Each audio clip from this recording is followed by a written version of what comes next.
Ay, Quiz Jong, ito, excited na ako dito sa susunod na magpe-perform dahil yung icon na gagayahin niya, sobrang dikit na dikit kami, tapos sobrang gwapo at cute niyan. Uy, sino yun, Kuis? Mula kay Enrique Iglesias? Isang dance and comedy icon naman ang gagayahin niya? Naku, eto, humanda na sa transformation ni Jarlo bilang aking kapatid. Let's go!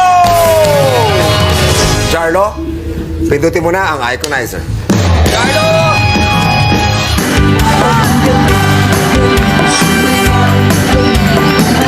Ang gagayahin ko this week ay si Kuis. Nakaka-pressure to, ah. Yes, super naman. Dahil ang icon mo, isa sa mga host natin. Katang song mo ay Totoy Mola. Totoy Bibo. Totoy Iba yan, Bibo. iba yan. Sorry. Totoy Bibo tayo. Magiging fan lang talaga yung pagkanta mo sa stage. Kasi dito sa pagkanta ni Kuya Bong, paano yung speaking voice niya, ganun din yung tunog dito eh. Walang masyadong hirap naman sa mga nuances. Kasi yun ang challenge tayo. Yun ang mahirap actually pag wala masyadong nuances kang magagaya.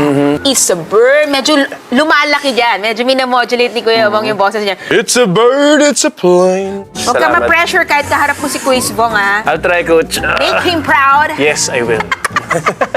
Unang-una, ang galing niya sumayaw eh. But also, he's very funny. Now, you combine those. Yun na yun. Totoy Bibo. Yes, No? yes. Yung fake confidence, gwapong-gwapo sa sarili niya. Parang groovy. Si Vong, kasi kahit nagpapatawa siya, makikita mo talaga, ang galing niya talagang sumayaw. Coach, yeah. Lagot ka pag di mo nakuha to. Lagot ka talaga. Nako, ang gagayahin mo, artist at ang kantang gagawin mo ay nag-double platinum lang naman.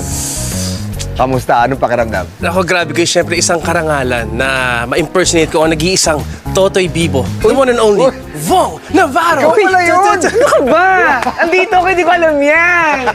Alam mo, nakakaya tuloy. Surprise! Oh. Nakakailala na kapag triple platinum pa nga ako. Ay, grabe talaga. Double platinum. Ayoko magkalat, ah. Mahirap yan. Paano ka ba naghanda para sa performance mo ngayong gabi? Institusyon na kasi sa comedy at pagsasayaw ang isang Kuya Bong. Agree ako dyan. Kaya lahat ng pwede kang panooring sayaw, pinanood ko na. Grabe naman, Jarlo. Payo ka ba sa performance? Si Bong Navarro kasi, alam mo kung nandito siya.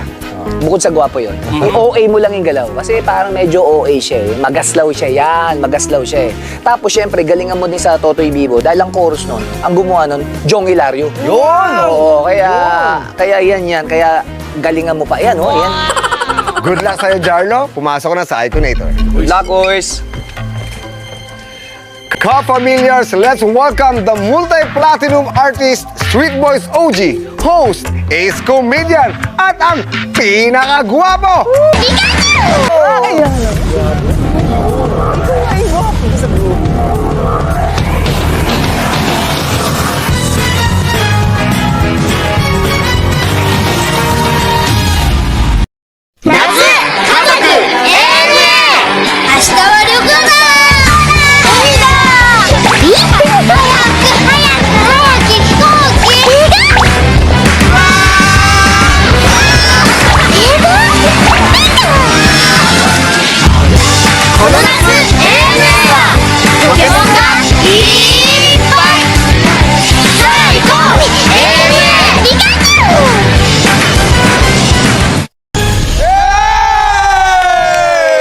Mga ka-familiars, Jarlo at Wow!